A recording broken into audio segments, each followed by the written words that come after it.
If it were not for global news, we would not have learned that the Conservative leader has been purposefully using his videos to appeal to far-right misogynistic online movements.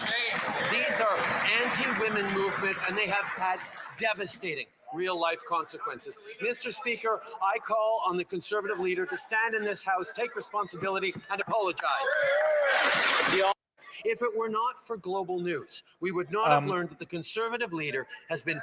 There are a bunch of clapping seals. I mean, literally, I look at every one of those people behind Justin Trudeau, and it makes me want to puke in my mouth. You got Miller right there in the middle. You got Liar Mendocino over here to the left. You got twerking Christina Freeland right behind his elbow. Let's let this sink in, and I'm just going to go through a litany of examples to evidence the thorough, pathological, and systematic confession through projection from this awful, awful, awful man. He's an awful man. If it were not for global news, we would not have learned that the Conservative leader has been purposefully using his videos to appeal to far-right misogynistic online movements. What the hell does that mean? Okay, and someone screams shame in the background, like we're in a medieval parading of a criminal through a street. These are... Look at them in the back, just like NPCs. They are non-playable characters, non-programmed, whatever. They're NPCs, people. Anti-women movements, and they have had devastating real-life consequences. Devastating real-life consequences? Example, please, Mr. Trudeau? The Right Honourable Speaker, Justin Trudeau. My butt. On the Conservative leader to stand in this House, take responsibility, and apologize. If it were not... Okay. Justin Trudeau just accused somebody of misogyny. I know you've seen it. I'm just going to go through. Trudeau apology, grope. Trudeau, I apologize to reporter behind groping claim. We've seen that. Have we seen, what did they call it? I believe they called it elbowgate. Elbowgate? Trudeau? When he elbowed a female minister in the boob. Looks damn good is what that looks like. What is that? Skip the ad. That's Trudeau. March it, elbowed the woman right in the boob right there. And I'm not saying boob to be funny. I just, it's like chest or breast or whatever. He elbowed. Look right there. He's a man. A man storms through Parliament and grabs people. Look at this. Right there on the right in the chest. Ow. That's what a man who's not a misogynist does. You know what else a man who's not a misogynist does? He fires his female Minister of Justice and Attorney General. You know what else a man who's not a misogynist does? He calls women who might be vaccine hesitant misogynists, extremists. He's a horrible person. And I typically wait a very long time to admonish the being of another human. He's an abusive, horrible person. Hello, all. So I'm sorry we had to start on that note. It'll get better as the stream goes on. Let me make sure that we're live on the Rumbles. We are. And a Rumble rant is in there already. Weimer953 says, with the potential Biden charges, it looks like it's just another cover-up. They're using the firearm and tax issues as a smokescreen to hide the deflect from the massive corruption with the big guy. We're going to get to that. So, everybody, good afternoon? Oh, it's 12:34. 1, 2, 3, 4. The most satisfying hour of the day. The most satisfying minute of the day. I loathe Justin Trudeau, and I wish that all the political comeuppance that he deserves. How he's gotten this far in politics is beyond me. 2 ethics violations, which means he's broken federal law twice. 1, 2, 3, 4, 5, 6. Yes, Corey Tucker, well played. He's broken Canadian ethics law twice. Was accused of it a third time. Is the pictures of him, that wouldn't be my political argument to be made against Trudeau, but Lord knows it would have been disqualifying for any conservative to have multiple, too many to count, pictures dressed in a skin tone darker than your birth skin tone. No, that's fine. What were the other ones? Massive corruption. And the rhetoric alone in 2021, extremists, misogynists, racists, anti-science, they take up place. Do we tolerate these people? Ordinarily, that would cause someone to be removed from office. Ordinarily.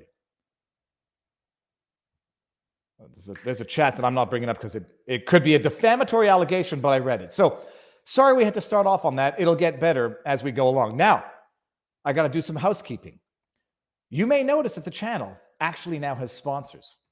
We had American Hartford Gold, which might be a recurring sponsor, Home Title Lock, and I've got another sponsor for the channel now. Now, first of all, I was supposed to do the sponsored video yesterday. You saw the paid promotion, but I got distracted when I got a call from my kid's school that said, it's not an emergency, but your kid's seeing blurry. Now, luckily, we had not done anything medical that would really have put me over the edge of an absolute panic attack, but I immediately go full panic attack regardless. I suspect my kid, if my kid were in fact seeing blurry, it's probably because they spend too much time in front of an iPad, too close to an iPad. I think that's probably what it was. But as luck would have it, for anybody with kids knows, they feel immediately better the second they get home from school. So I got distracted and forgot to do my Home Title Lock read yesterday. So I'm going to do it today. And another one a little bit later on.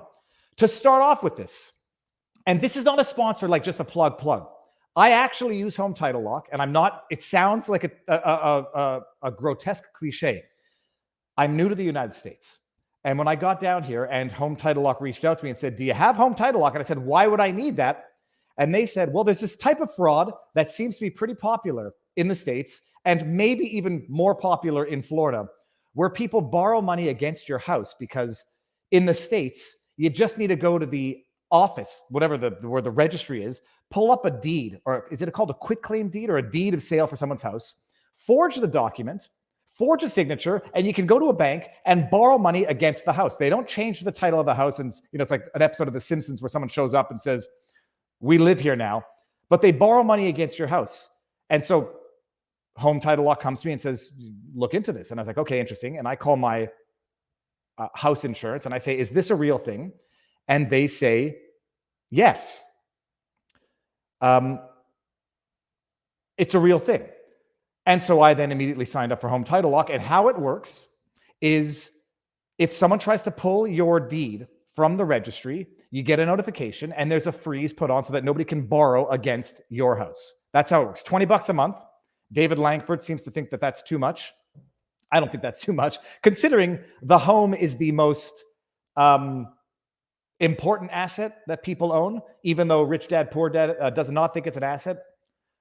We'll call it an asset that doesn't generate revenue, but is definitely an asset. Considering it's people's biggest asset, $20 a month, I find it more than fair. Home Title Lock / Viva. And I don't know, I think there's some promo that you might get. I forget what it is. But no joke. So that's the first sponsor for today's video. So first of all, thank you, Home Title Lock, for having the courage, the audacity, even to sponsor an intellectual, informative rebel like myself. But I also use Home Title Lock, and I haven't had to use it yet, which I think is the best thing. So if the worst thing that happens is I spend $240 a year to make sure that I get notified if someone wants to borrow against our house, well worth it. HometitleLock.com /Viva. Booyah. But I am actually genuinely appreciative of sponsors who I can work with and who are not too scared to work with me. It's been a while. Shabbat Shalom says Eyal Naman. Shabbat Shalom in advance. I don't know what time it is. I guess in Europe they're celebrating Shabbat. Thank you very much for the super chat. Standard disclaimers, by the way. Thank you for super chats. YouTube takes 30% of those. If you don't want to support YouTube, and I can understand that, we are also simultaneously streaming on the Rumbles. Currently, right now, on Rumble. And I'm going to cut this stream at about 30 minutes to go over exclusively to Rumble, because Rumble is the place to be now. Let me just make sure that we're here. Good. We're live. No medical advice, no election fortification advice, no legal advice. And what else? Welcome to the channel, Stephen. I have not been very good lately with perks for the members, but thank you for the support. If anybody wants to support, also, vivabarneslaw.locals.com. Okay, first story of the day, people. What do you want to start with? What do we start with? Let's start with the mad, almost frothing march towards nuclear war. I'm not pulling a Tim Pool type panic thingy thing, even though I think it's sometimes, I'm getting very scared at the trajectory of the world, the political trajectory of the world. It definitely feels, for whatever the reason, that we're in a movie, maybe a movie like Doctor Strangelove, and if anybody watching hasn't seen it, go watch it. It feels like we're in a movie where we're being led by literally is paradigmic a word? The paradigm of evil. The old white men who are in their bunker, sipping their champagne, spooning their caviar. They've got full fridges. They're in their nuclear fallout bunkers, and they're sitting there saying, we should really start a nuclear war. I mean, it's straight out of Doctor Strangelove.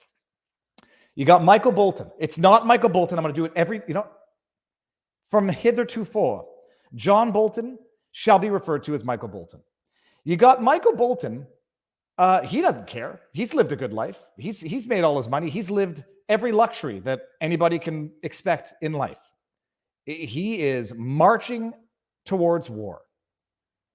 Let's see what his most recent publication. Gosh darn it, I set up all of my links. Here we go. Michael Bolton. He's lived a good life. Wealth, health, happiness. He knows that he's made it to adulthood.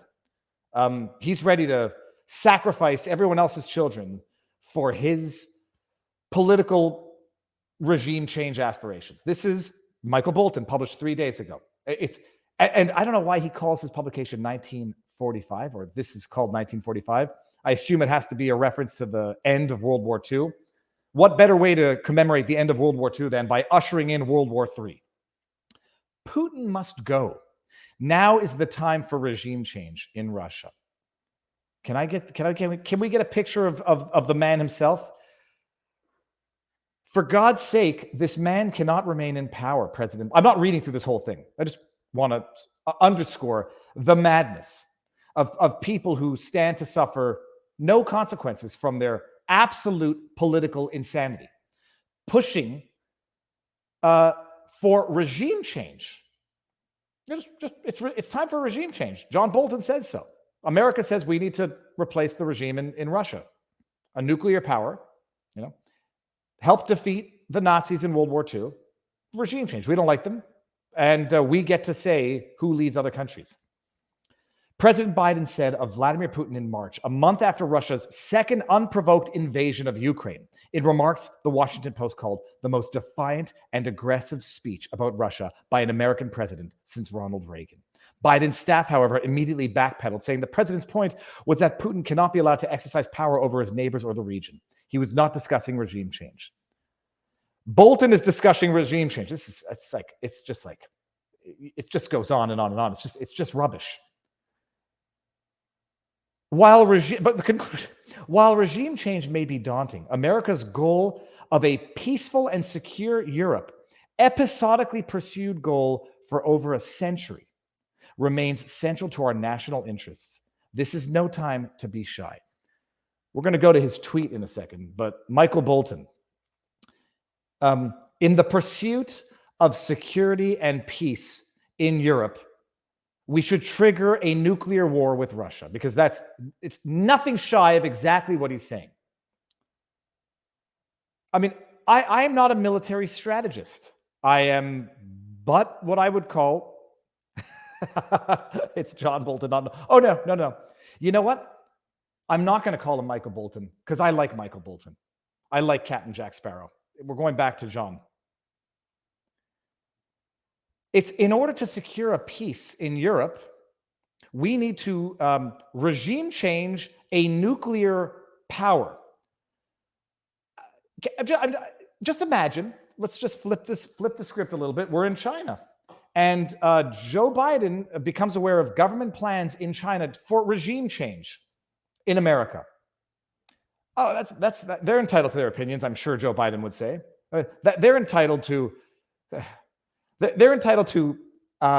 defy whatever you think. You may not think it was the will of the people, but they're entitled to carry out their own version of democracy in foreign countries. China is entitled to dictate to the US who their regime shall be. And if China doesn't like it, regime change. Yeah, I'm sure that would go over well. But Bolton, among others, this insane march towards nuclear war. Then you get Zelensky. This is from Disclosed TV. Take it for what it's worth. Preemptive strikes against Russia to eliminate the possibility of a Russian nuclear strike. What does that sound like? But we got to get the video of Zelensky himself asking for this, so we can just truly appreciate what's going on. Is this it? This is not it. Let's get the Zelensky video. Give me 1 second for this. If you don't know what's going on, you need to.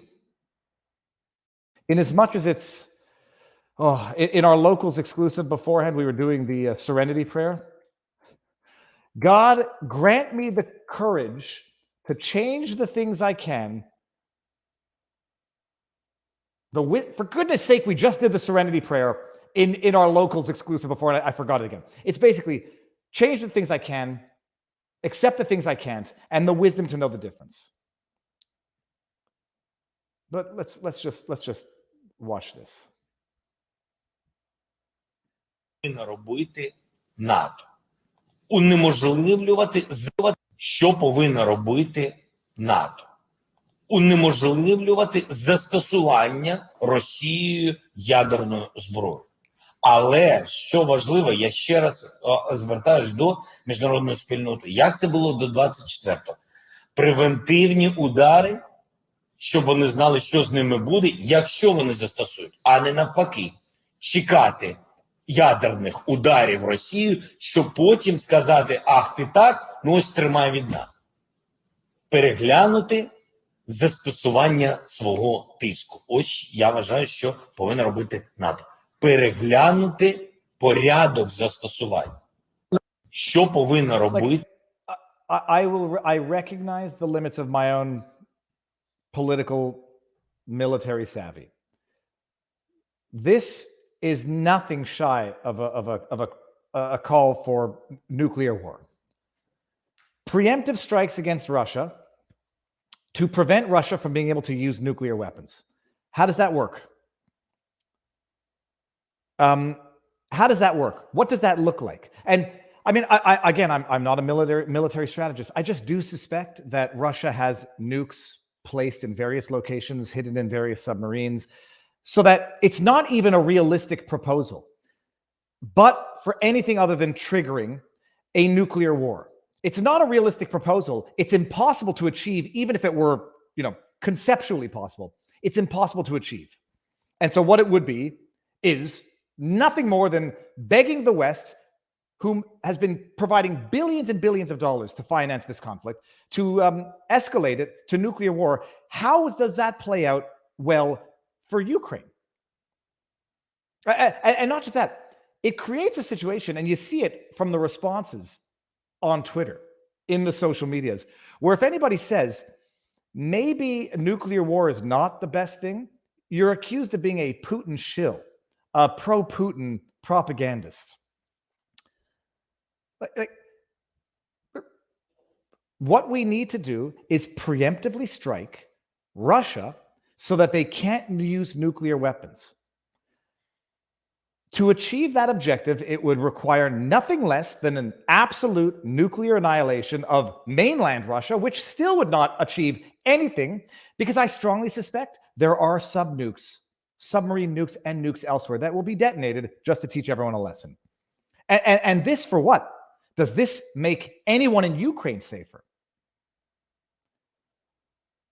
And it really, like, I'm watching this in real time. And for right or for wrong, and I know people on both sides are going to say for wrong, I started off with this conflict understanding that I knew nothing.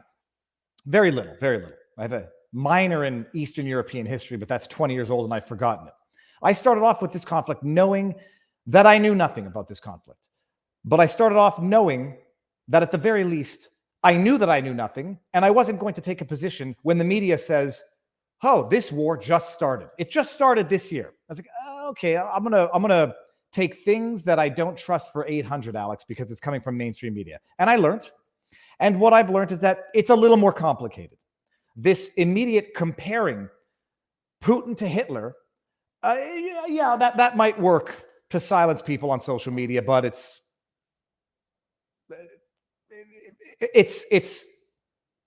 childish, juvenile application of Godwin's law at a political discourse level.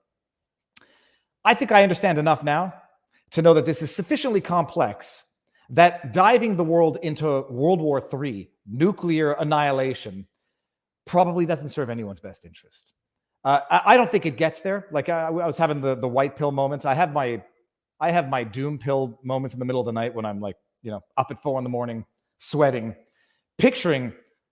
I would imagine if there's going to be, if people are going to use weapons for mass destruction, they're going to like maybe go with subaquatic nuclear detonations to trigger tsunamis to like wipe out the coasts of Europe. And I'm sitting there thinking, like, how far inland on the Florida Peninsula do you have to be to survive a nuclear tsunami? The irrational thoughts, which are, fun to interrupt normal breathing patterns. But I don't think it's going to get there. But not for lack of trying. And it's a crazy thing. We need to get a world in which there's crowdsourcing of public sentiment to avoid a nuclear war. There are people out there, and I made the sarcastic, ironic tweet. It's going to go from paying more at the pump is the price you have to pay to fight Putin's aggression. It's going to go from that to the risk of nuclear war is the price you have to pay to fight Putin's aggression. If Putin is Hitler, like everyone says he is, you don't trigger a nuclear war with the Hitler. Oh, but then you get the appeasement argument. You don't appease Hitler either. Well, then you're between a rock and a hard place.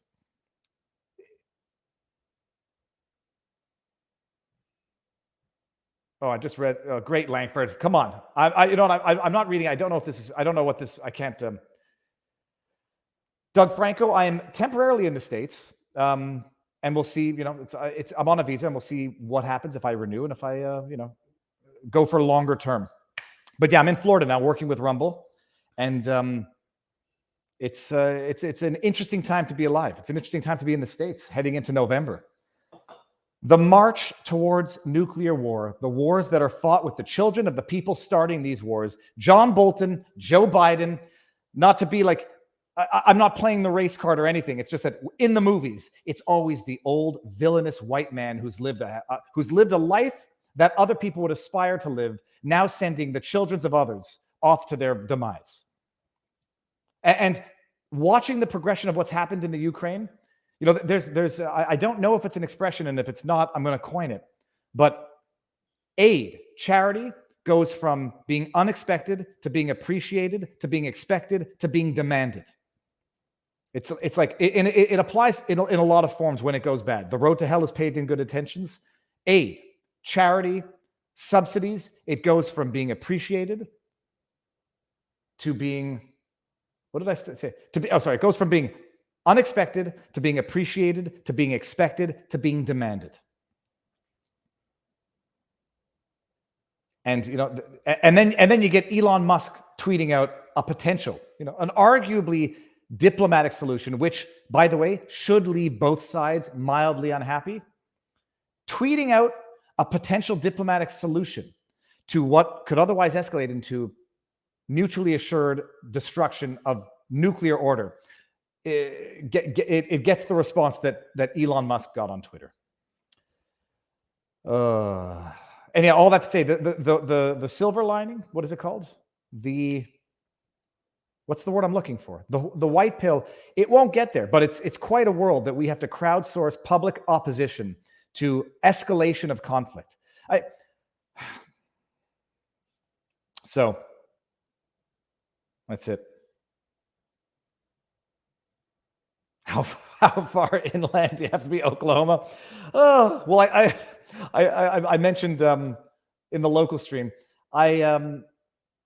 I've discovered the Florida man meme since that tweet that I put out yesterday comparing my Quebec license picture to my Florida license picture, and now I've gone down the Florida man meme rabbit hole. I don't want to become that meme, but I got a kayak also. So Florida man gets kayak, might do Florida man things. Stop voting for mad people is one thing, and underneath, it's an undemocratic world. So you got Zelensky begging the West for tactical strikes against Russia to disable their nuclear capabilities, as if that's strategically even possible. John Bolton, the war whore. And I will call him a war whore. The only problem with the war whore is that every rhyming thing, calling him a war whore, and I think I learned that term from Barnes, and I kind of like it. Never heard it before. I can't say war whore without thinking of the meme from Rittenhouse trial. 4 doors, John Bolton, the war whore. And you got everybody else. They are sufficiently politically desperate that they'll do outrageous stuff to distract and divert attention from, for example, potential criminal charges to be levied against Hunter Biden. What amazes me in that all of this, people's hatred for Donald Trump, the political left, hatred for Donald Trump is actually greater than their love for their own children. That's what blows my mind in all of this. They said Trump was going to be the last president of the United States, was going to trigger nuclear war. You could think what you want of Trump as a person. From a policy perspective, wasn't all bad. And now we are on the brink of nuclear war, economic, social devastation, massive inflation, but at least we don't have orange man mean tweeting. And that is enough for some people. They're still fixated on their Trump hatred, so much so that the Mar-a-Lago distraction is enough to continue to perpetuate in their minds, at least it's not Trump. Become the Florida. Well, I need an alligator weapon if I'm going to do that. I need something that I could use against an alligator. Does pepper spray work on an alligator? Oh, anyway, so that's it. That's yeah, it's blind hatred. And this isn't political.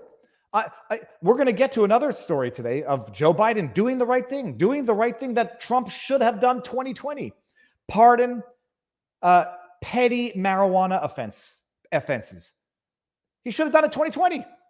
Didn't do it for whatever the hell the reason.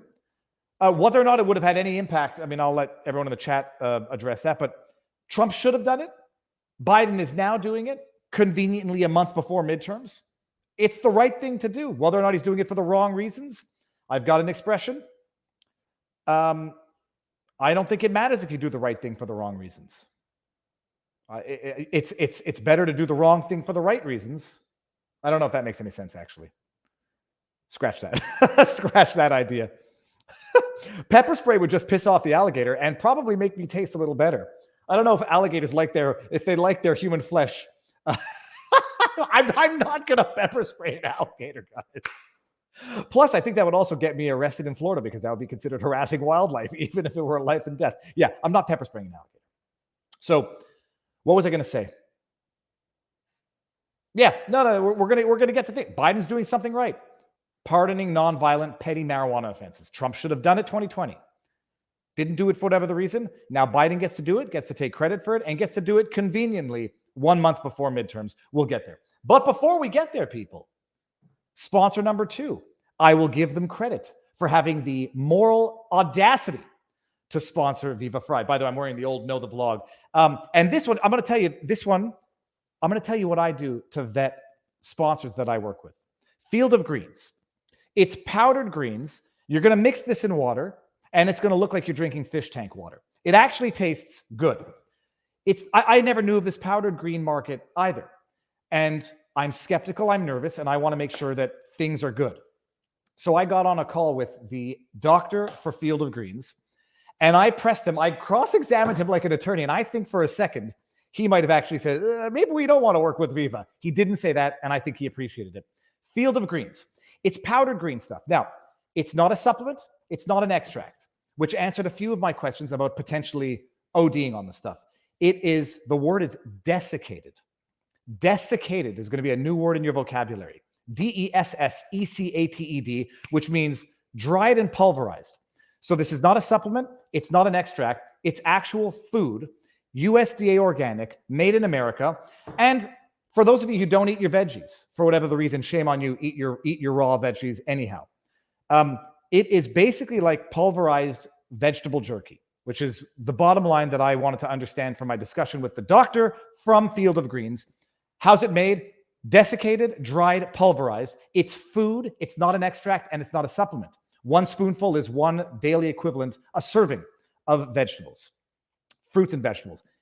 It actually tastes good. So, and that's not, I'll drink it on screen if I have to, but I already had mine. So, Field of Greens, if you go to the website, fieldofgreens.com, promo code VIVA, and you'll get some good stuff. And it's interesting. I mean, I eat my veggies, and everyone should, because there is an argument as to whether or not powdered greens can ever be as efficient as veggies. But my goodness, between that and doing something unhealthy, it'll get you to drink water, and you'll get some nutrients, antioxidants.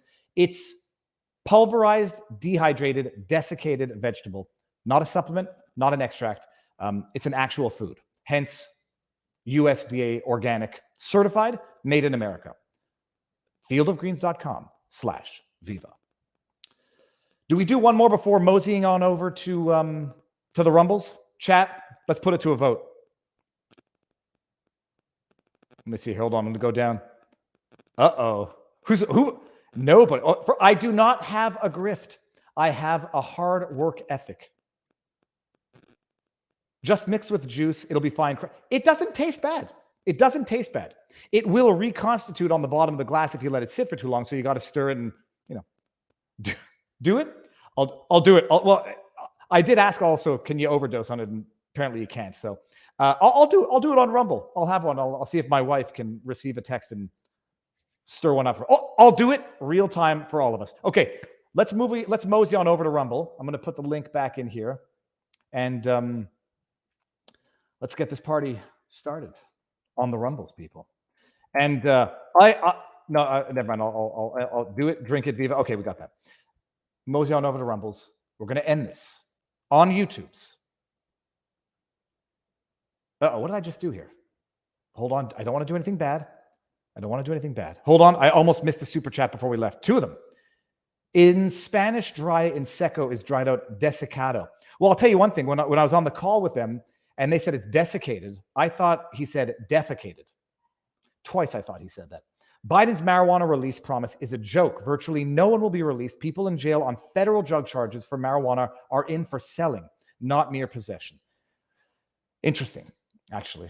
But does it taste like chicken? No, it actually just tastes like sweet soup. Okay, ending it on YouTube, going to Rumble in 3, 2, 1, now. I think we're alone now. All right, let's just see if everything's working here. We should be, not that seeing numbers go up make me feel good, but it makes me feel good. No, it doesn't. I just want to make sure everyone gets over there from YouTube. Psycho Palma Beat says Psycho Z blackmailing Western leaders into World War III. Yeah, there's can you imagine everything they said about Trump is coming true now and is true of the Bidens. Foreign interests have dirt on Donald Trump. They're going to blackmail him into war. He's going to start World War III. He's going to be the last president of America. And what was true? Well, my goodness, if they had the dirt that they have on Biden, on any of the Trump sons, they'd be in jail. It wouldn't be a question of trying to find some tax issues in New York State to go after Trump businesses. If Hunter Biden were Hunter Trump, he would be in jail, as would Donald Trump, for having any financial dealings with Hunter Trump in this hypothetical. But let's just see what's going on with Hunter. Also, for the record, Robert Gouveia, Watching the Watchers, did his mind maps things are amazing. He's done an amazing piece on this that everyone should watch if you have the time. Go check out Gouveia. But he talked about this. This is the story, the news of the week, and everybody's going to say it's a distraction from the big stuff. It's very easy to say everything is a distraction from something else because for one person, there will always be something that's more important than the current thing. This might be a distraction from something else. Yes, it might be a distraction from Biden's business ties to Hunter, Biden's corruption, potential corruption, hypothetical corruption. Nonetheless, this is what we've got today, and it's better than what we had 2 years ago. Remember, everybody, by the way, the John Bolton's trying to march us into World War III. That other guy there, the jowly face, what's his name? The one who I dislike in the intelligence, who said that the Hunter Biden laptop was misinformation. People, what is that?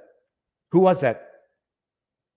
You know who I'm talking about? He looks like a bulldog, like with jowls and... Hold on, I need this. Come on, chat, don't let me down. The guy gets to give me a name of one of the higher ups in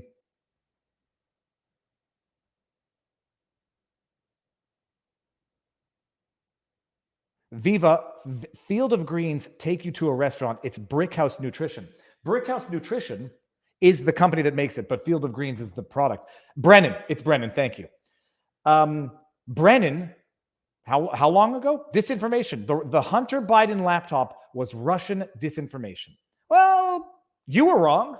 You should not be in intelligence anymore. That's how it works. Yellen, you're wrong on inflation. You should be booted from office. That's how it works in a meritocracy. Government, on the other hand, is a incompetocracy. It's an incompetocracy where with every progressive mistake that government makes, they get bigger, they give themselves more power to solve the problem that they caused. We're going to get to another example of this later. But Hunter Biden, Twitter explodes. I love reading Fox News. It's so damn, what's the word? I can't remember the word. You know what I'm saying. The thing with the thing, people.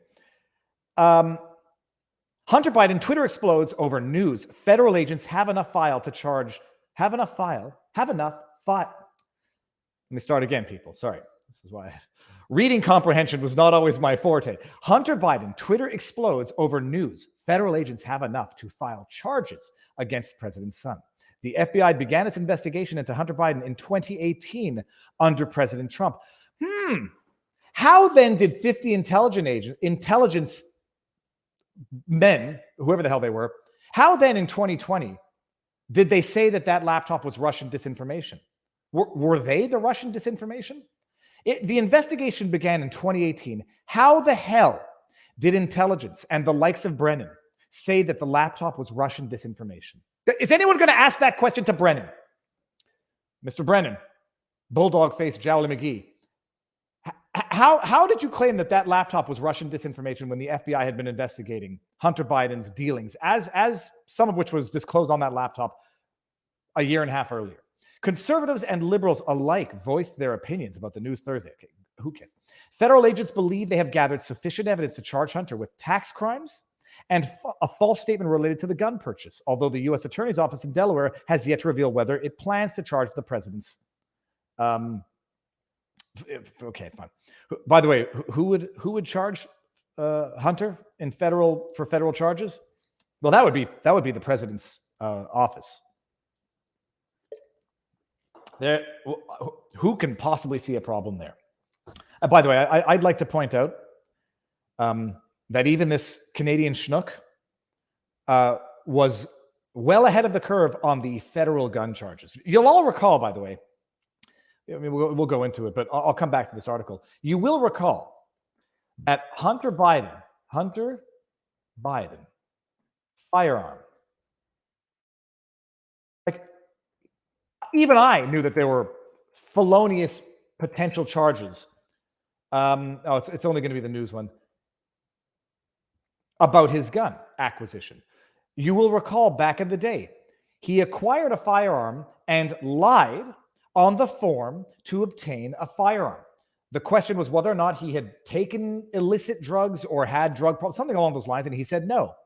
While simultaneously in his autobiography confirming admission, a party admission against the interests of the party, therefore even more reliable, that he was doing drugs, struggling with drugs. At the time, he filled out that form saying he had not and does not take drugs. That's a felony. That's a felony that would land most people in jail.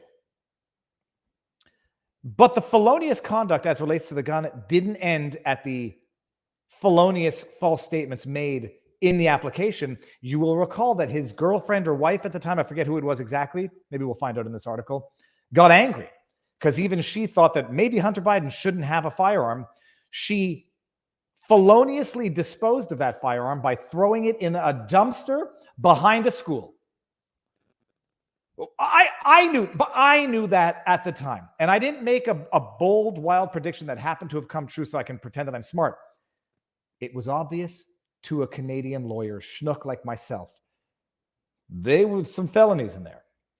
That 2 years later, they've got to it, though. Don't worry. The wheels move slowly, and then they come to a grinding halt. Federal agents believe they have gathered sufficient evidence to charge Hunter Biden with tax crimes and a false statement related to a gun purchase. Okay.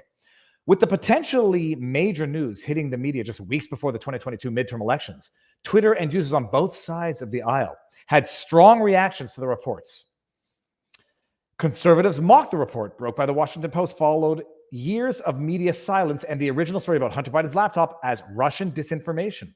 They called it Russian disinformation in 2020 when the FBI had been investigating from 2018. You would think that even if the FBI has a policy whereby they don't comment on ongoing investigations, they have a legal, ethical, constitutional, patriotic obligation to say, we can't comment on any investigations, but it's not Russian disinformation. Maybe, you'd think. Washington Examiner Executive Director Seth Mandel wrote, looking forward to the obviously a Russian disinfo op letter signed by the decorated intel officials. Obviously, okay, because we got the jokes. Okay, more Russian disinfo. Finally, they'll let him keep getting away with it, Substack writer Jim Teacher wrote. Oh. I didn't tweet anything, so I'm not here. Liberal tweeters users, however, were upset. This leak came out only weeks before the midterm election. Can you believe how partisan the perspective of the world is? They're upset that this leak came out. They're not upset about the leaks of nuclear documents at Mar-a-Lago. They're not upset about the leaks of Trump's taxes. No, that leaks for me, but not for thee. Oh, they demanded equal action from the Department of Justice. And okay, I think they are getting equal action. They're getting leaks in both. You got a leaky department, it seems. The Nation correspondent Ellie Mistel wrote, also, apparently, since it's okay for the Justice Department to leak now, could we get some information about when you are going to charge Donald Trump? Oh, I'm sorry. Were you not happy with the false leaks that came out? Were you not happy with the leaks of the FBI? Can we get what happened? What happened? Sorry. Can we get charges about when you're going to charge Donald Trump? Oh, I'm sorry. Did Donald Trump lie on a acquisition of a firearm? Did Donald Trump do what Hunter Biden is accused of doing? Hold on. I keep clicking on something. Radio host Dean Obadala tweeted, if Hunter Biden is indicted, that means 100% DOJ will be indicting Donald Trump. It's how DOJ gets to appear fair. You know how the DOJ gets to appear fair? By acting fair. It's not a tit for tat. We're going to go after someone who lied about acquiring a firearm. Lord knows what else he did on his taxes. So therefore, we have to go after the DOJ, after Trump. I mean, that's not fairness, is not doing the same thing to two different people. That's actually called unfairness. Obadala. Okay, fine. Enough with the responses here. Fox News originally reported in July that the federal grand jury wrapped up its latest term in June without filing charges against Hunter Biden's business dealings. Do we get into the business issues with Hunter Biden? Yeah, we might need to get an explanation on the tax issues. Hold on. Hunter Biden tax issues, charges. Let's just get an explanation on the charges. Hunter Biden could be charged with tax crimes. Where is it? No, thank you. Let's just see. Tax. Here we go. He first admitted, let's just see what this is. While the younger Biden has admitted to a troubled life and previous massive drug addiction, both he and the president have denied that he engaged in illegal activity. He first admitted knowledge of an investigation in December 20. Yada, yada. We're going to get into the tax issues. In April, Joe Biden, chief of staff, said president is confident that his son didn't break the law. He's a good boy. Of course he didn't. Okay, so why aren't we getting an explanation on the tax stuff? Probably too complicated for the media, and therefore I'll have to pick someone else's brain about that. So yeah, that's it now. They might be charging Hunter. And they might be charging Hunter with by the way, the gun stuff and the tax stuff, in the hierarchy of the shocking, incriminating stuff on that laptop, probably ranks 9 and 10 on the scale of 1 to 10. The stuff that was on that computer, for anybody who saw, there are a number of other potentially more serious issues on that laptop. They'll go after him for this, and then the issue is going to be whether or not the Justice Department is going to press charges. Tax issues will certainly be, if it's not a can of worms, it's going to be a Pandora's box into Joe Biden's coordinated dealings with his son. 10% for the big guy might take on a little bit more important meaning now. It's no longer Russian disinformation. It might be part and parcel of alleged crimes committed by Biden Jr.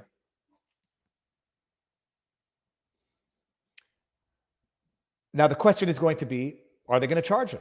And the other question is whether or not this is just the end of Joe Biden, whether or not this is now the administrative state, the deep state, saying, yeah, Biden's time has come to an end. We're going to get him out if it's not on senility, dementia issues, family issues.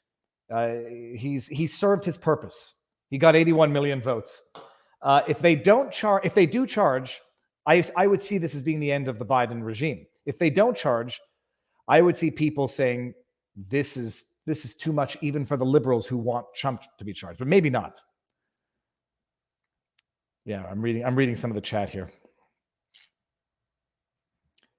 Just recall, I mean, I can't even get the montage together. Recall all of the lies. It's Russian disinformation. It's false. Joe, I never knew anything about my son's business dealings. I've never talked to my son about his business dealings. 10% to the big guy was Russian disinformation. Oh, whoops, what's that? It's all actually factually true. What's that? Joe Biden did know about his son's business dealing. What's that? Joe Biden was leaving voicemails on his son's cell phone about his business dealings. Now that the 10% for the big guy might actually mean something a lot more incriminating, not just for the junior, but for the senior. We'll see. They have enough. So they have enough, and the way it works is they've done an investigation, but the people who've done the investigation are not the one to decide whether or not they pursue charges. They've done the investigation. They hand the report off. They say, we think we have enough here to proceed with charges. It's up to you. My mother's calling. Do I do this? Let me just see, make sure it's not an emergency. Yeah, Ma? Yeah? Yes, I am live. Is it an emergency?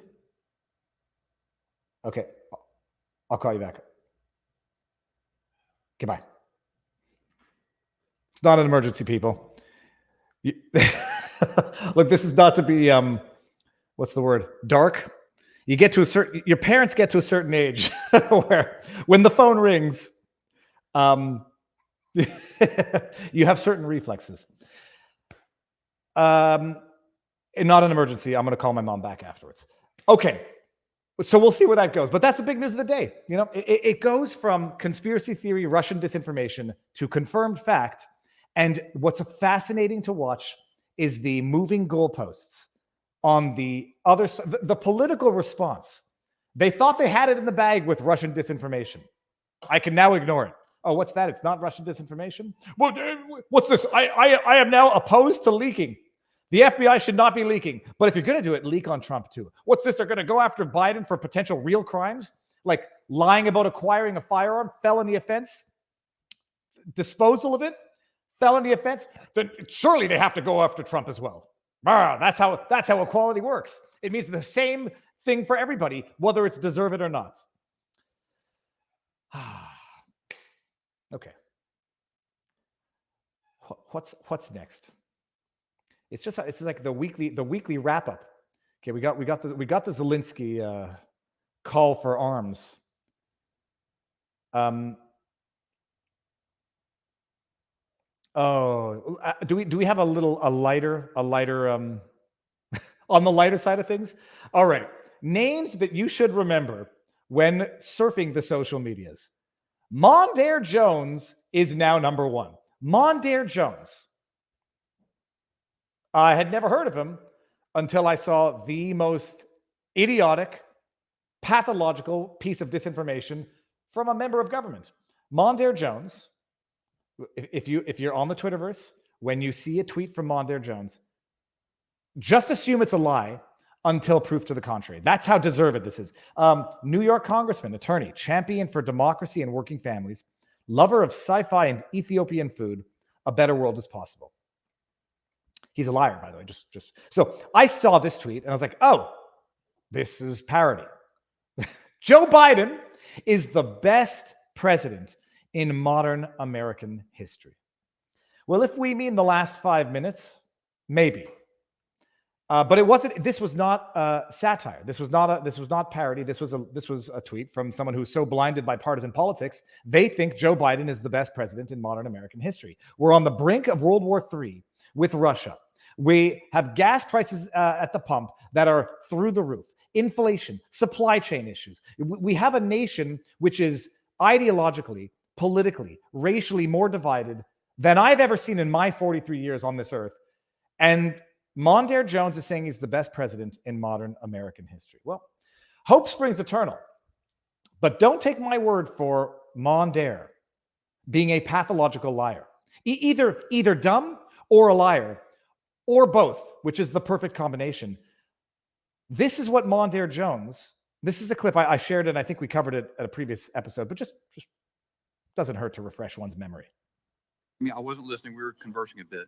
But did I hear, and I think, did you say that a police officer was bludgeoned to death by the crowd at the January 6 riots?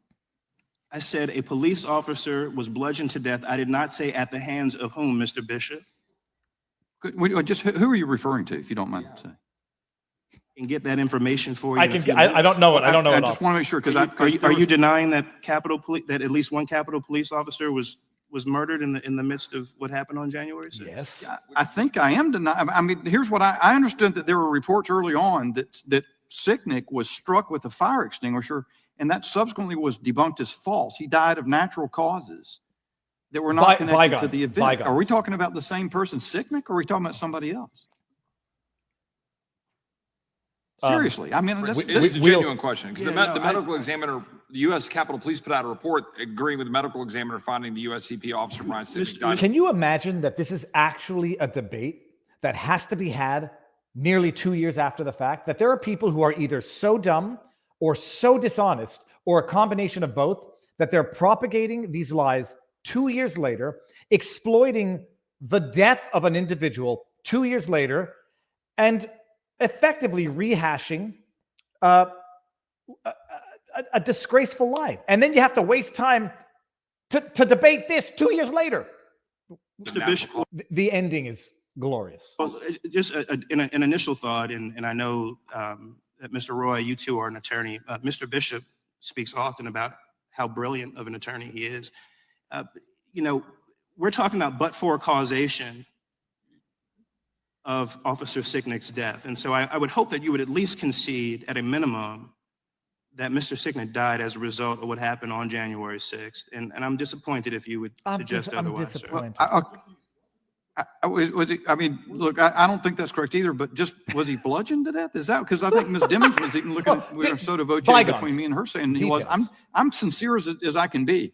My understanding is that was debunked, and Mr. Roy just read the medical examiner's information.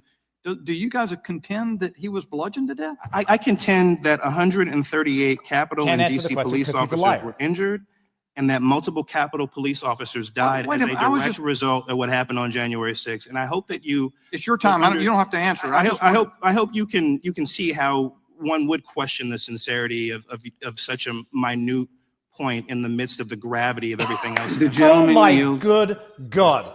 The minute, what did he say? The gravity of a minute detail? Stroke, natural causes, bludgeoned to death. I mean, what's the difference between natural causes and first-degree murder? Details. That guy thinks Joe Biden is the best president in the modern history of America. That should tell you something. That should tell you something about whether or not Joe Biden is actually the best president in modern history. Good for a laugh, but it's a tragic laugh. What I like to call tragic laugh. A traff. A laugh. Oh, okay. Here's another good laugh, by the way. And not a good laugh because someone has COVID. Although at this point, I think people need to realize that it's not necessarily a newsworthy item. But they make it one. Jagmeet Singh. Jagmeet Singh, the man who supported mandatory vaccination, termination of federal employees who chose what to do with their own bodies. The man who supports abortion, a woman's right to choose, unless it's a woman's right to choose not to get injected with an experimental drug, because that's what the NIH calls it, with a therapeutic that neither prevents contracting, carrying, or transmitting the virus, and at best, reduces the severity of symptoms. At worst, increases the size of your heart if you're of a certain demographic. But let me just get my British voice. This morning, I tested positive for COVID-19. I'm feeling okay, have some mild symptoms, and will be following public health guidelines. It's a good reminder that workers need access to paid sick days so we can keep taking care of each other and our healthcare system. That's not what it should be reminding you of, Jagmeet. You raging, gaslighting buffoon. First of all, I'm feeling okay. I have some mild symptoms. You have a cold at this point in time. Yeah, it's called COVID, and we have been psychologically abused into the idea that if we get COVID, we're going to die. And if we survive our bout with COVID, we've effectively conquered cancer. That's how this C-19, COVID, has been ingrained and has rewired our brains to think that if we get it, we're going to die. And if we survive it, we are freaking war heroes. But no. Hey, don't do that. Don't do that. Sorry, dog is scratching himself a little too hard. No, you know what it's a good reminder of, Jagmeet Singh?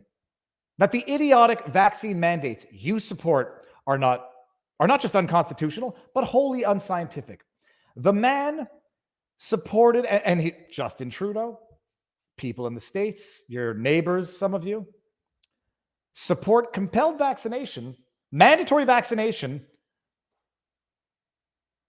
when it does not prevent carrying, contracting, or transmitting the virus. How then, if all it can do, at best, Jagmeet Singh, if you're watching, and I know you're not, how then, if that's the best if the best it can do, and I'm saying at best, is reduce the severity of symptoms and reduce the possibility for hospitalization, how then can it be justified as a mandatory prerequisite for work?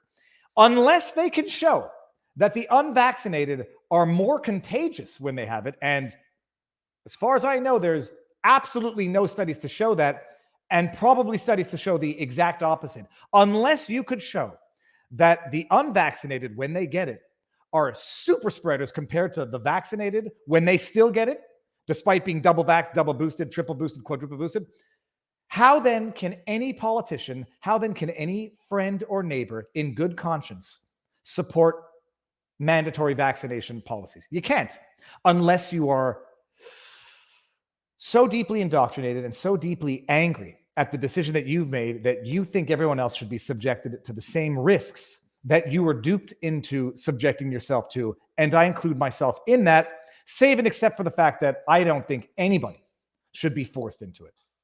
Yeah, Jagmeet Singh, the man, the working class man, the New Democrat Party, the party of the people, the party of the workers, the party who touts unionization, worker power, supported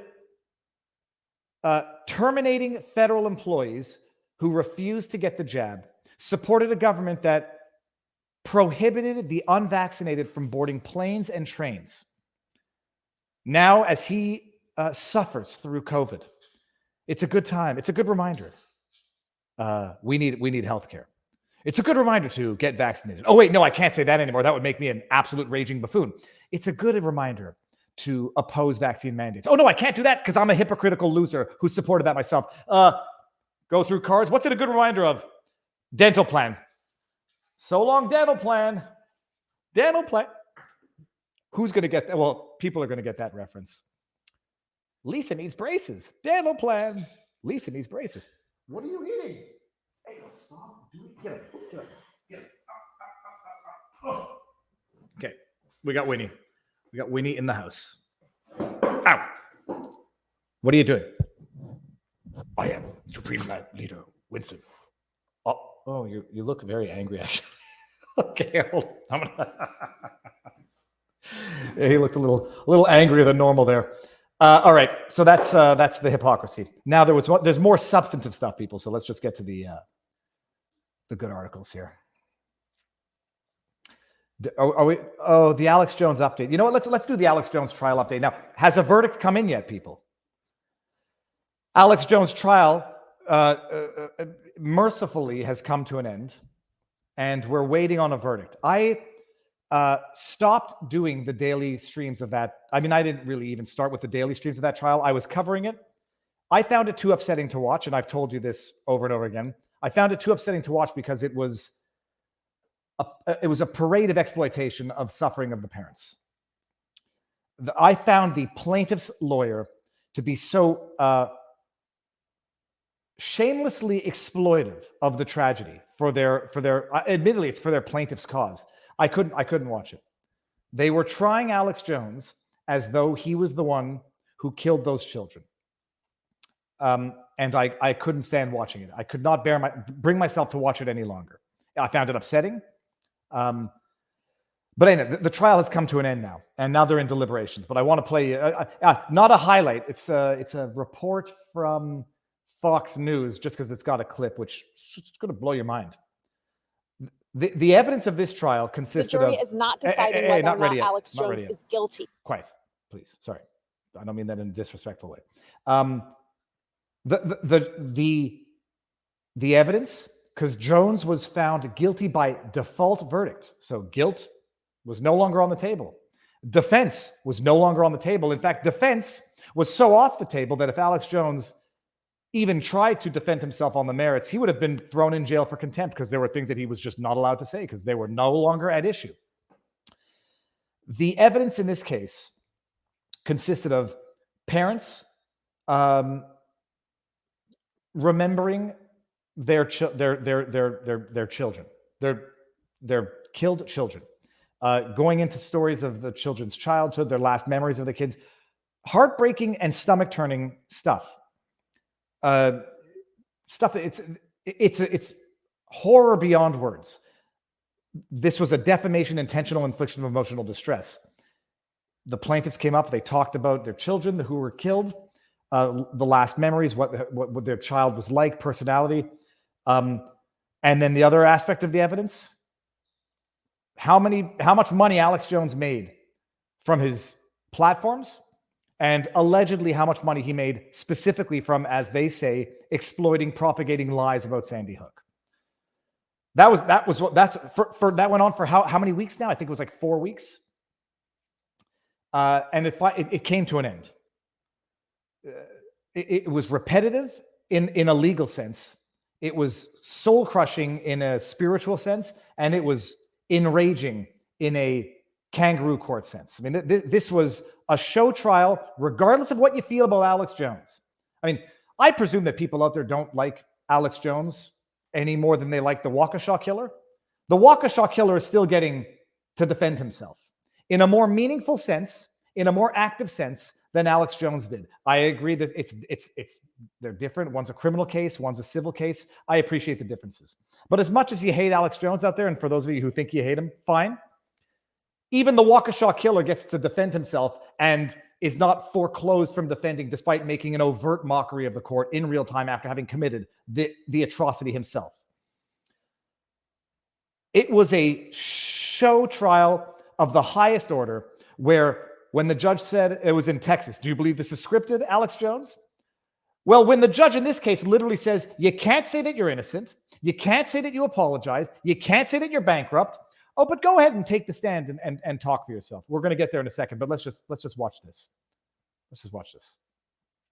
Because there's one thing here that's just going to blow your mind from the evidence that was This is adduced. a civil trial, and the judge has already found him liable for defamation. She just throws that out there. It's a civil trial, and the judge has already found him guilty for defamation. Oh, do explain to people who are seeing this for the first time how that came to be. They won't. But you watching now, you all know there's no doubt, so I'm not even going to go over it. Job is to determine how much he owes the plaintiffs for the lies that he spread. The jury in the Alex Jones Sandy Hook trial has listened to all of the evidence and the This is Fox News reporting, by the way. arguments from both sides. And now it's time for them to come up with a number for how much Alex Jones should pay 8 Sandy Hook families and an FBI agent in damages. An FBI agent was one of the plaintiffs in this case. The only reason I was watching this trial was to watch Alex Jones testify, and I'll explain why he didn't testify after we go through this. But speaking of the evidence, the money that Alex made, the reach of his show, listen to this. Your award must be fair, just, and reasonable. The jury began deliberations near the end of the day Thursday, after listening to closing arguments. It is your job to make sure he understands the extent of the wreckage he has caused. The plaintiff's attorney suggested when making their decision, the jury consider the 550 million people Jones's lies reached, a number their expert witness estimated in his testimony. You may say that's astronomical. It is. It is. I can. It's exactly what Alex Jones set himself up to do. That's what he built. He built a lie machine that could push this stuff out. Jones is 550 million people is what their expert says Alex Jones reached. I didn't see that particular testimony of the expert, so I don't know if they're using 550 million as the aggregate number over decades, and if that's unique viewers versus overlapping users. If that's supposed to be unique viewers,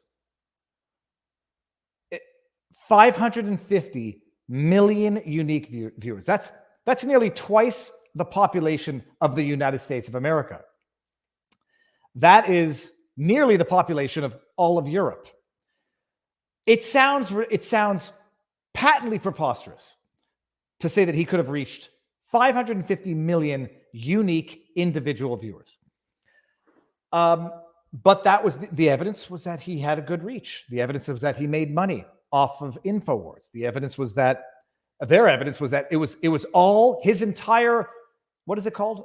Media, not platform, but empire was built off these lies that he told about Sandy Hook, which, as anybody watching here knows, consisted of 7 minutes, however many thousands of words over 7 years of footage, 7 years of live stream hours daily.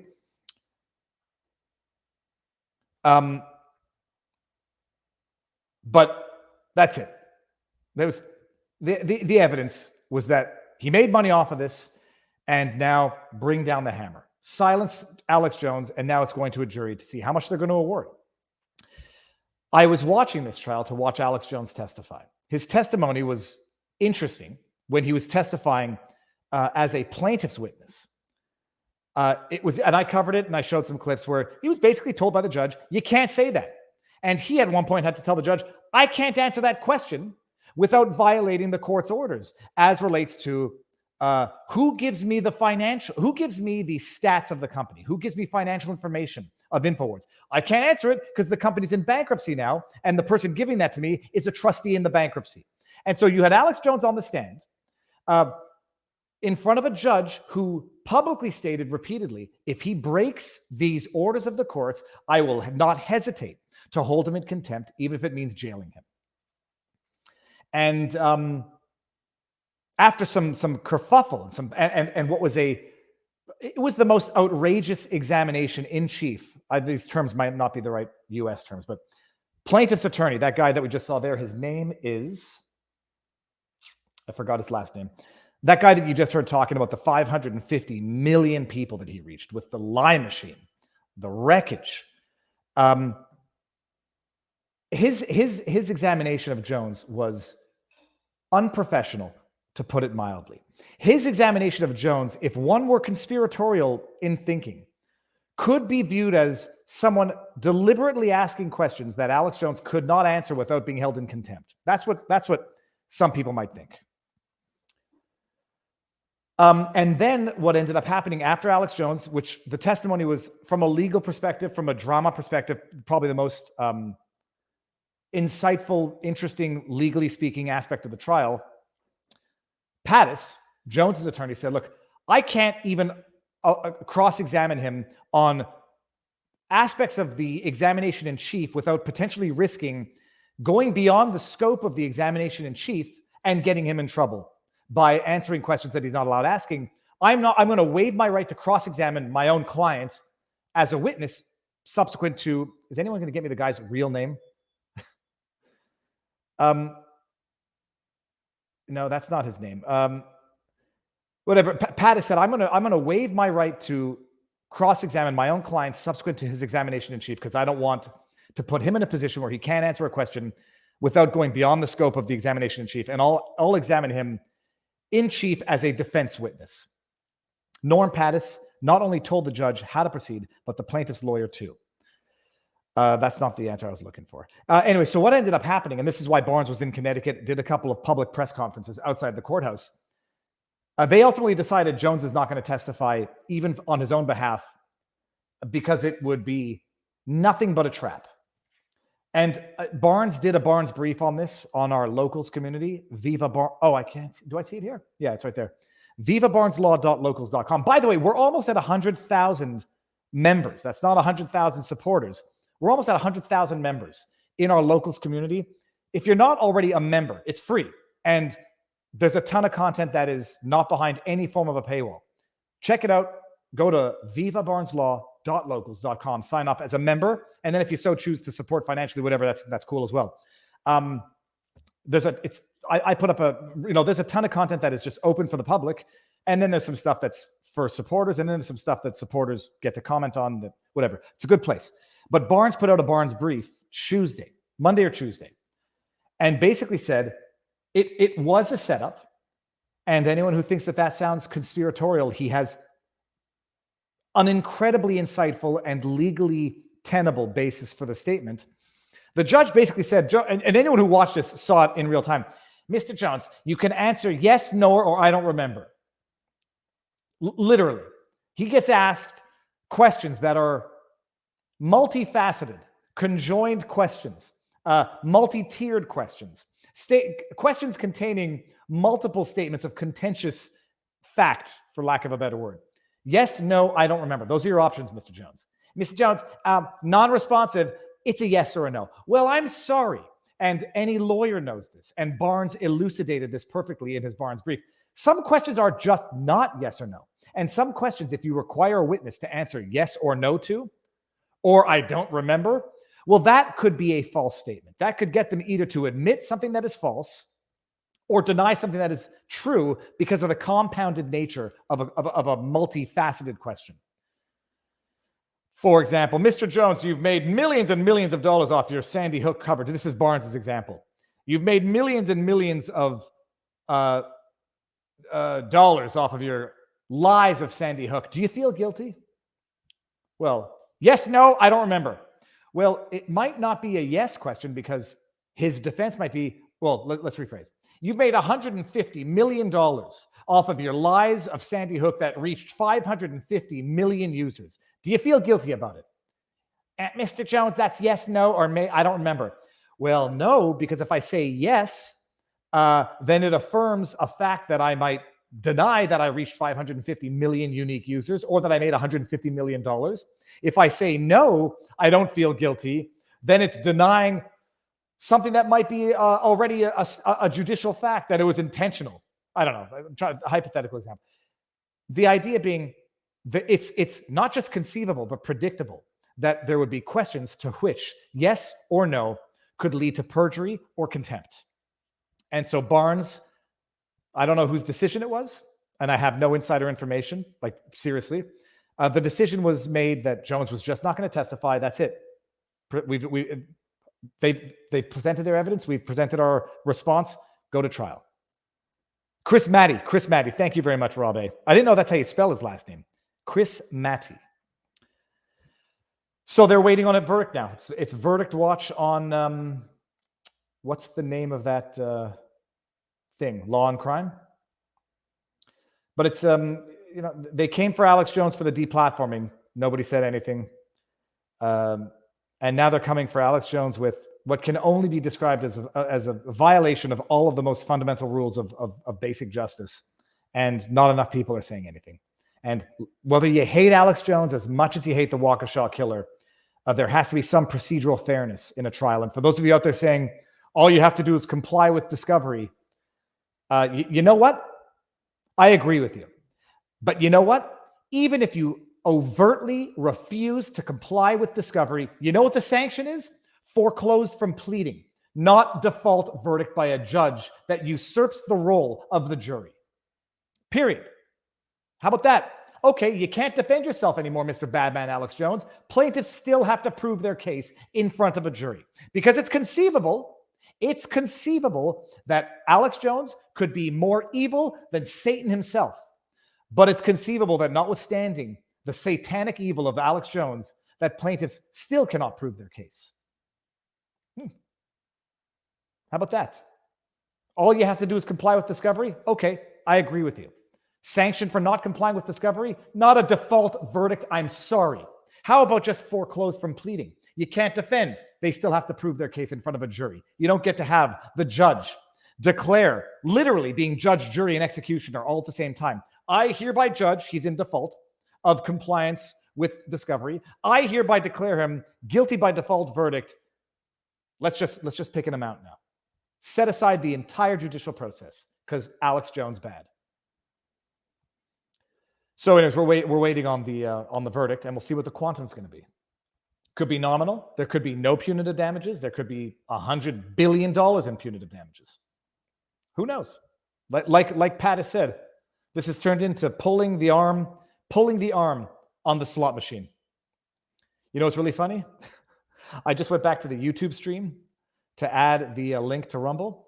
You know what the ad is for this? It's Newt Gingrich and its home title lock. Okay, that's funny. Link to Rumble. I'm going to post the link here so that it's pinned. Link to locals. www.vivabarneslaw.locals.com. And merch. www.vivafrei.com. All right. So that's Alex Jones. That's the update on Alex Jones. The decision to not testify was because Barnes, Pattis, thoroughly convinced, and I think 1,000% rightfully so, it was nothing but a setup to get Alex Jones to be held in contempt or perjury. So that's it. Don't say anything. Oh, and then Real Truth 22 says statute of limitations had run and only way forward was default judgment. People also seem to forget that even if Alex Jones did do something bad, there's a statute of limitations which was at issue. We'll see. Anyways, so that's the latest on Alex Jones, and we'll wait for the verdict, and we'll definitely talk about it Sunday. I don't think they're going to think too long for a verdict because, All right, and now, gosh darn it, Trump, if you had just done it, you could have taken credit for it instead of letting Biden. Look at that picture. By the way, this is how you know you're dealing with a biased outlet. Even when he does something good, breaking 911, chooses to use this picture. What the hell would you use that picture for? Like, I will make a meme, not a meme, a thumbnail that will be intended to poke a little fun. I might use that as a humorous, hilarious, ugly picture of Joe Biden. What's he saying there? Let's have a caption contest. What's Joe Biden doing in this picture? Anyhow, bottom line, Trump should have done this, could have done this. His constituents were asking for it in 2020, along with pardoning Julian Assange. And I don't know what political, what's the word I'm looking for? Opposition he could have possibly faced to not do this. But let's just see. Interesting point as to whether or not it's going to impact that many people. We'll see if it impacts 1/3 of the prison population, a la Fetterman. By the way, did you know that John Fetterman, had a stroke in May? I always thought people were making fun of his speaking abilities, and I just thought he was awkward. Now that I know he had a stroke, I think the making fun of him for it is wrong, but it does make me question his cognitive capability. I thought that's the way he always was. Anyhow, parentheses closed. President Joe Biden on Thursday said he will pardon all prior offenses for simple possession of marijuana charges. The president also urged Secretary of Health and Human Services and the U.S. Attorney General to review expeditiously how marijuana is scheduled under federal law. And we're not going to read it, but bottom line, I mean, that's the promise. Trump could have done it. Trump should have done it. It might have had an impact on the 2020 elections. But like I said in my tweets, not a question of using people as political pawns. Trump should have done it because his constituents wanted him to do it. At least as far as I could tell by the litmus test finger to the air. They wanted him to do it. They wanted him to pardon Julian Assange. He did neither of those things. Whether or not it had an impact, who knows? Minor marijuana offenses, prison stats. How many are there? Marijuana arrests. Well, ACLU. Yeah, okay, okay, fine. We'll 52% of all drug arrests in 2010 were for marijuana, but that doesn't answer if it's for possession or for dealing. There is no possession in. Most of the people police are arresting aren't kingpins, but rather people with small amounts of pot. Well, are they dealing or are they possessing? Okay, so we're not going to get anything useful from the ACLU, nothing new. Are they dealing or are they possessing? Statistics, prison policy. Oh, okay. Well, this is interesting. I just saw something. 6. Did we not just see something here?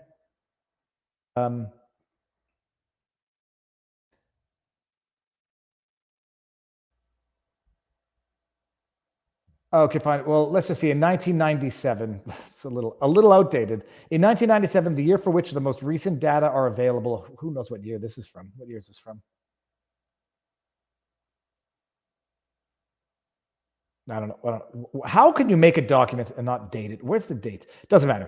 In 1997, the year for which the most recent data are available, just 1.6% of the state inmate population were held for offenses involving only marijuana, and less than 1% of all state prisoners were incarcerated with marijuana possession as the only charge, according to the U.S. Department of Bureau of Statistics. So that's interesting. 97, grossly outdated, but that could give us an idea as to the impact of this. Trump should have done it, period.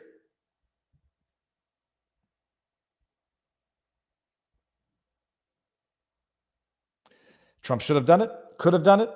Not in a question of using people as political pawns, the way I have no doubt this is motivating Biden to do this now, a month before midterms. Could have done it because his constituents wanted him to and didn't. And I think it had an impact. And I remember the tweets at the time. I think there's other people who know the lay of the land much better than me that were saying it. Do it, and he didn't. All right. Oh, there's one more that people might not be particularly interested in, but you might be, because some people might. The collective hatred for Taylor Lorenz and the New York Times might make this of interest. You all remember we had Ariadna Jacob on the channel, founder of a company called talent agency called Influences, and was besmirched, demeaned, defamed by a hit piece from one Taylor Lorenz and the New York Times. S. Sally 68 says, following Obama's deal to legalize marijuana. Yeah, they legalized marijuana in Canada. I'm not a fan of marijuana, but I'm not sure that it should be that. I'm not sure it should be illegal. But the issue is going to be whether or not it's actually going to expand use among children by making it legal. Whatever, that's a discussion for another day. Anyways, okay, so Ariadne Jacob filed a defamation lawsuit against Taylor Lorenz and New York Times. It was dismissed with leave to amend. And in the dismissal, which Taylor Lorenz took to Twitter, probably a little too early to do a victory lap, in the order dismissing the lawsuit, I'm trying to think what it was. It was a dismissal with leave to amend. Yeah, they maintained one of the claims. Oh, for goodness sake, I forget the. Let me hear. Let's see if they added here.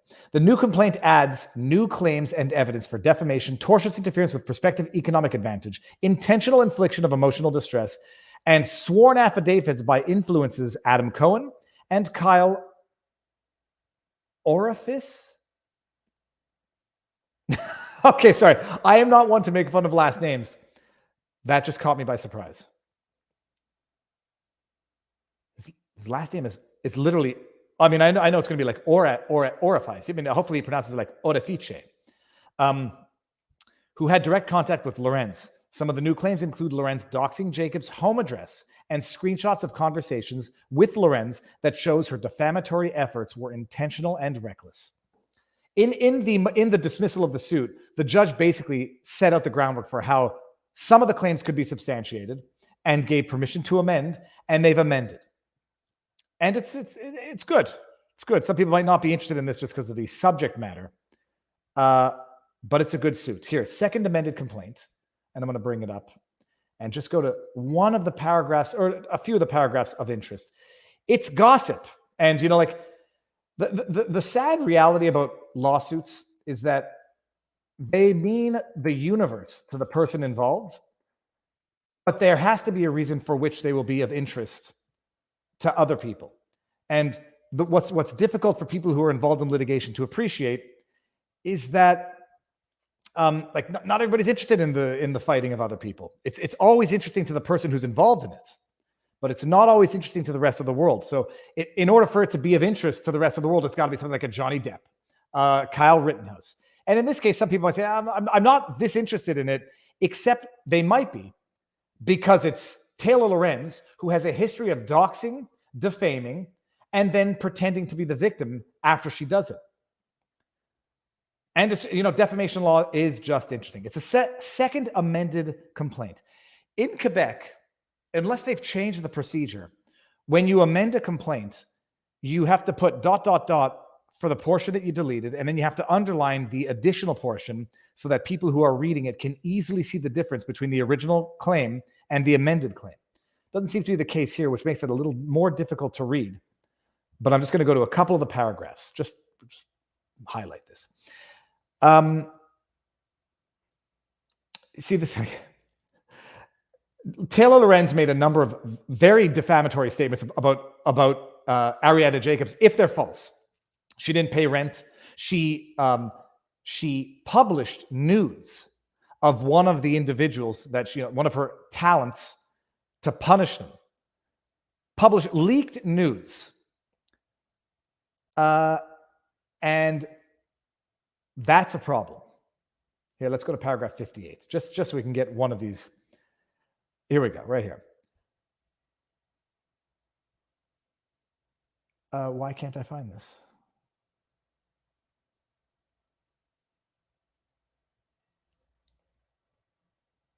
Oh, here we go. Paragraph 57. Defendants, Taylor Lorenz and New York Times, falsely suggest that Jacob manipulated a former client, Devian Young, by having used nude photos of his to shame him, and quotes Young as saying that right before we parted ways, she leaked my nudes and sent them to business partners, people in my house, and potential investors to slander my name, saying I was unprofessional. In other words, defendants allege that Jacob leaked the photos to industry people for leverage because Young wanted to leave. This is completely false, and defendants knew it. First, the nudes had been circulating for weeks before Young and plaintiffs. had decided to part ways, and this timing is something defendants could and should have confirmed. Jacob could not have leaked the photographs in retaliation or manipulation because the photographs had already been made public weeks earlier. Second, influences had no business partners at the time to which Jacobs could have leaked the photographs, which is information that was readily available. The fact that Jacob only learned about the photographs well after they had gone public is apparent from the following text messages between Jacob and a manager who alerted Jacob about the photographs. Fine, they get the text messages. All of this very relevant in whether or not Taylor Lorenz knew or ought to have known, or published with reckless disregard for the truth by not verifying highly defamatory statements that someone leaked nudes of their client to pressure them or to retaliate against them for breaking their contract or rupturing their business relationship. Further, as plaintiffs informed defendants prior to publication of the article, when Jacobs became aware of the illicit photographs and because Influences was working on multiple business transactions with Young, Jacob informed an Influences staff member who was and is under a non-disclosure agreement with Influences. Okay. At no point did Jacob publicly disseminate or leak the photographs as Young, yada, yada. The screenshots forwarded to Young's house manager were taken from the very messaging forums where the photographs had already been leaked to over 200,000 people and did not include the nude portions of the photograph. Yada, yada, yada. Okay, fine. It goes on. Yet Lorenz and the Times ignored the inconvenient facts that they knew about the timing and dissemination of the nude photographs and instead published the false narrative that Jacob had leaked them to her business partners, then doubled down on this false allegation in subsequent statements. And then we got Taylor Lorenz making more statements. Okay, I think we could stop it there. It's gossipy, people. But when you're a journalist, it's your job not to engage in gossip and to make sure that your statements are correct. And Taylor Lorenz is among the worst at this. And then claiming victimhood, claiming to be a victim of the exact same things that she's doing to other people, doxing, defaming, and then blocking on Twitter, because I'm blocked by her on Twitter. So that's the update. Ariadne Jacob in a defamation suit against the New York Times and Taylor Lorenz, second amended complaint, Dillon Law, Harmeet Dillon. Now you know. It'll be an interesting case to follow, even if you're not all that interested in the subject matter, because it's for a younger generation. Defamation can impact us all. All right, what else do we got? The marijuana, we've already got this article. I think we're good. I think we've done good today, people. Hunter charged, Viva, locals chat. Oh, we got the locals chat running live. Let's see if there's anything good going on here. Okay, so the chat been going? And then I'm just going to go to the Rumble rants or Rumble chant to see what we got going on there. All right, what do we see here? I studied for my hepatitis test. I got an A, a B, and a C. That's a Will Ferrell joke from SNL. Okay, we're talking about hemp. Everyone, let me go to, I'm going to go just briefly scroll through my Twitter feed.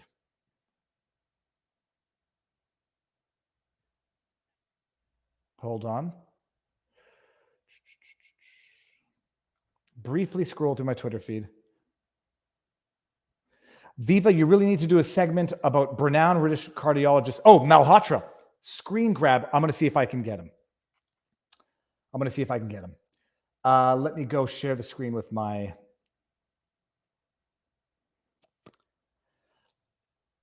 Twitter, and then we're going to see if, oh yeah, Andrew Gruel. I like his food, and I like his takes on Twitter. Okay, so by the way, people, what's great is that the beads running down actually look like a necklace, and it makes me look even more of a hippie than I do in that picture. Okay. Going to scroll down here and just make sure we got all the stories, and then I'm going to go back to the Rumble. So when there's a verdict in Jones, we'll go. So Kanye West is in the news. I mean, it's just amazing watching MSNBC publicly excoriate Kanye West because he's engaged in wrongthink. The artist formerly known as Kanye West seems to be seeking out a legacy as a racist hate monger.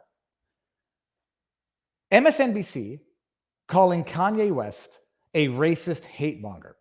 Arguably, but not arguably, themselves engaging in the racist hate mongering. Ironic? Confession to projection? We know it well. It is the MO of the MSN.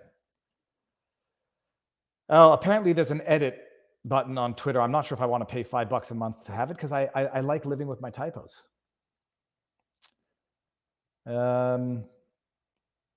David French, Banana Republic lawyer.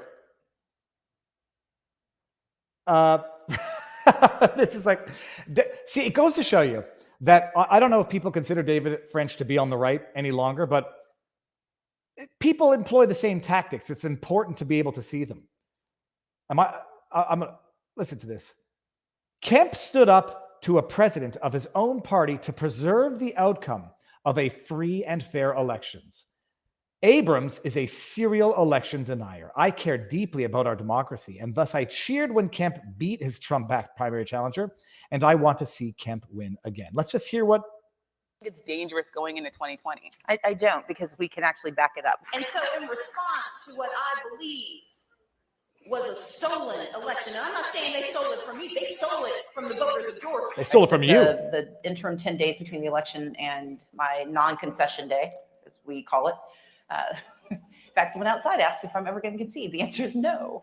It was not a free and fair election. I think the election was stolen from the people of Georgia. I believe it was stolen from the voters. I'm posting. It can't happen again. Thousands. I'm posting this to YouTube tomorrow, because they and we'll see if YouTube takes issue with what Stacey Abrams cannot says. Be guaranteed that their votes will be counted in 2020 if we don't do this right. I said that the election was stolen from Georgia voters. If it looks like it's cheating, It's it a good probably montage. is. If it looks like it's rigged, it probably is. The process And you know that what? took place I'll during the stop it here. legislative David A. French doesn't want people challenging the election when he wants to pretend that they were free and fair, and that's fine. Referring to the 2020 election as free and fair would presume that David A. French has not read the Time article magazine.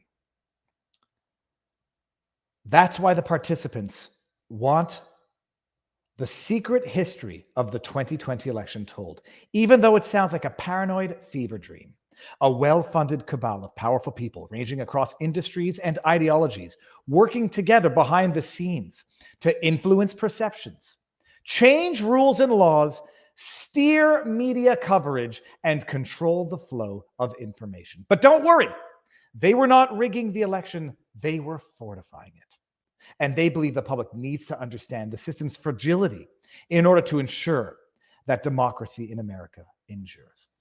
David A. French, if you read that and you read that as being free and fair elections, you might just be a Banana Republic lawyer. I've been giving French a hard time on Twitter, expecting him to maybe someday agree to come on a live stream. I don't think he will. I think it will be fun nonetheless. People who watch the streams will probably know that I'm nowhere near the asshole that I appear to be on Twitter. Because everything reads harshly on Twitter, humor doesn't translate through, and I have, had difficulty coming to grips with that. I don't think he'll accept it, but I think it will be a fun discussion nonetheless. I want to know what he thinks is free and fair.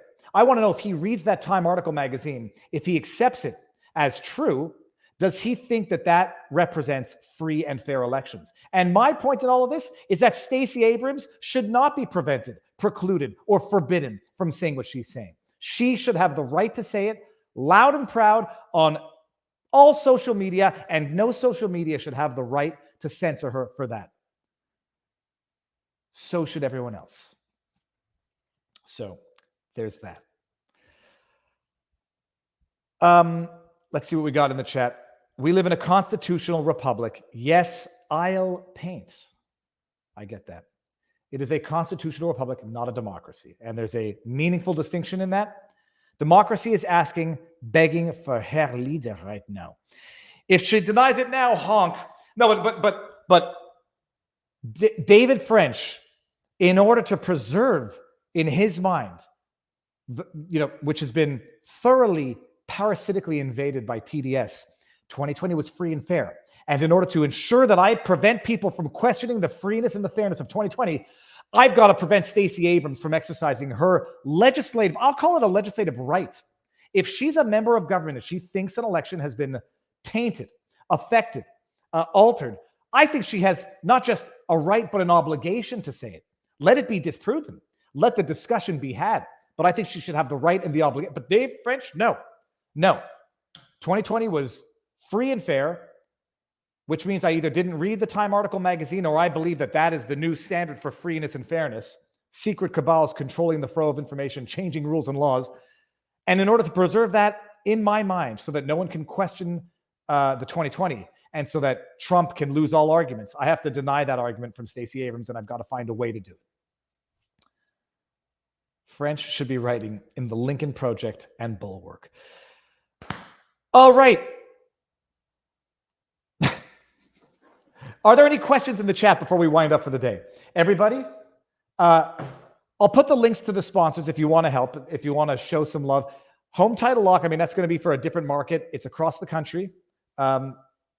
It's out there. And it's an assurance for those who want to avoid the risk, even if there are other ways to avoid that risk, and I don't know how. Field of Greens, anybody who wants to get a spoonful of powder. I didn't do it. Should I do it? Should I do it now before we leave, people? Dr. Malhotra, I'll get him in a second. Do we take a few seconds to watch the Viva consume a glass of Field of Greens? Chat, yes or no? But it's encouraging to have sponsors who are brave enough to actually sponsor a channel like mine and to put up with my neuroses, because I get on conference calls with them to ask them questions and make sure that it's good stuff. Okay, we've got to see. Hold on. Bear with me, 30 seconds.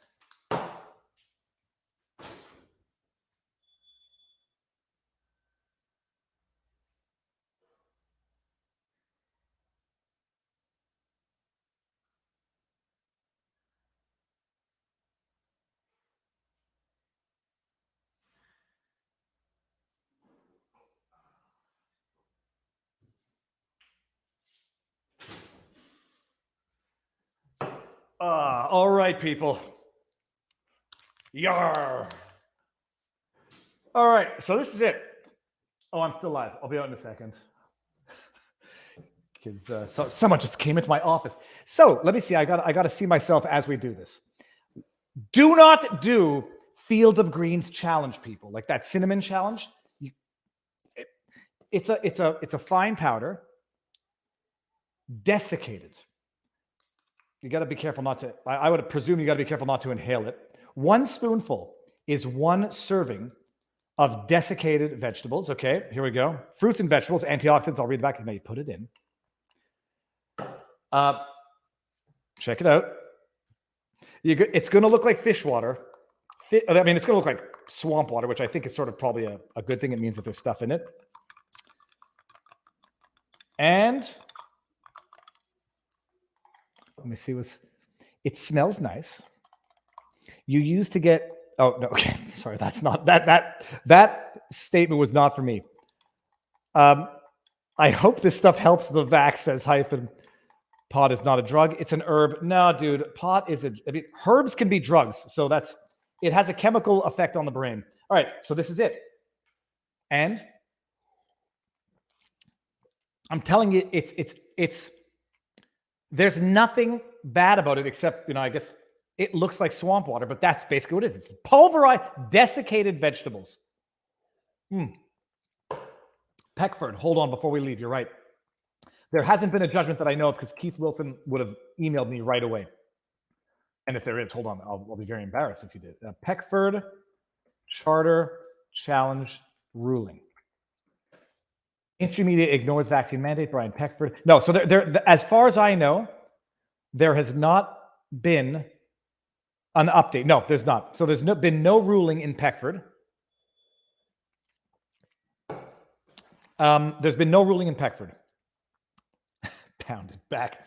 Now, and you'll see what happens if you don't continually stir it. It came with a bottle that had a ball in it so you could shake it around and continue to, what's the word I'm looking for? It doesn't, it's not water soluble. So it doesn't like, it'll settle. So there's a ball that is shaking around, whatever. So there's been no news in the Peckford, and I will have news as soon as there is. And I'll have Keith Wilson on, who's the attorney, to talk about it. Fingers crossed the system is not that broken, people. So let's do it. Enjoy the day. Saturday tomorrow, so maybe I'll try to do a non-law video. I may try to get some fishing in. And by May, I'm going to get some fishing in. I got a kayak. Did I mention this? I'm not sure if I mentioned this. I know I mentioned it on Locals, but true to the Florida man meme, I got a sit-in kayak. And I got a GoPro 11. So I'm going to capture some footage. Just hopefully it will not be footage of an alligator destroying me. So I'm going to get some. I'm going to do a non-law video tomorrow. Change of pace and change of mental framework. Defecated versus desiccated is a very important distinction, and when you're on a phone, it's hard to hear the difference. So that's it. Drone shots from the kayak. Right. My drone purse. Okay, I'm going to do it. I'm going to get a good video. Everybody, thank you all for being here. Thank you for being part of this. Thank you for spending the afternoon with me. Hopefully we're going to navigate this world and make sense of it in real time while not losing faith in the goodness that's out there. It feels dark and it feels like we're falling fast. But we can fix that through education, information, and activation. I don't know. Whatever. All that to say, though, in your dealings with others, in the battle, conduct yourselves in a way that would make your parents, your kids, and your pets proud. And you can do no wrong. Thank you for spending the afternoon with me. And I will see you, if not tomorrow, definitely Sunday night for Sunday Night Viva Live with Barnes. Everyone. Oh, no, I'm going to remember this time. I need some video to play us out. Viva Family. I need some video to play us out so that it doesn't cut off the stream early. So I'll go share Viva Family. If you want to go watch the non-law stuffs, enjoy as we wind up for the day. The sabiki. We're going to catch our minnows off the pier. We're going to use the live minnows to catch bigger fish. We're going to catch an edible fish. We're going to kill this edible fish, catch, kill, and cook. I think catch and cook is less violent. Catch and cook. Sabiki. Then we've got our ocean rod. Watch out. With a circle hook and a 40-pound test. And then we're gonna do this. We're gonna document a beautiful day at the beach. You ready? Yes. Okay, get out. You can stop recording now. Yeah. We just saw a local who said there were a lot of bait fish and big fish jumping out of the water. My theory, we're 2 days after Hurricane Ian, so for the last couple of days, maybe the fish haven't been able to eat. So they'll be super duper hungry today. We'll get a catch and cook. What do we want to catch and cook? Okay, I think we want to go for a snook or a snapper or a marlin. This is the entrance of the pier, the Deerfield International Pier. Suntan lotion, and you can get bait here. You can't really see through the reflection. Finger mullet, shrimp, squid, chum, ballyhoo. And we're getting shrimp just in case we don't catch any fish off the sabiki. You need to get a fishing permit per person. Just to pay $4 per person, right? Yeah. Okay, you got to pay to play. You can walk, and it's a block or something. Yeah, you bang, but you hurt my elbow.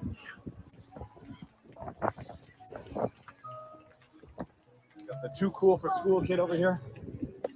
All right, I have a feeling we're going to catch a fish today. Big enough to eat for dinner. Let's see, a lot of fishermen today. Okay, watch out, watch out. It's flying everywhere. All right, there might be a little bit of wind. There's a bait ball right here. Look at this. Those look like, I don't know what they are, but we can see the fish running. Over there's a bait ball. Let me just back it up a little bit. Right there. Oh my goodness, look at the fish right there. That black circle is all bait. Oh yeah, a fish just jumped out of the water. Okay, that's incredible. You're gonna witness nature in all its merciless fury. Okay, it's Those are all the fish. Do not, back up, please. Do not have that over there. So how this works is you put the sippy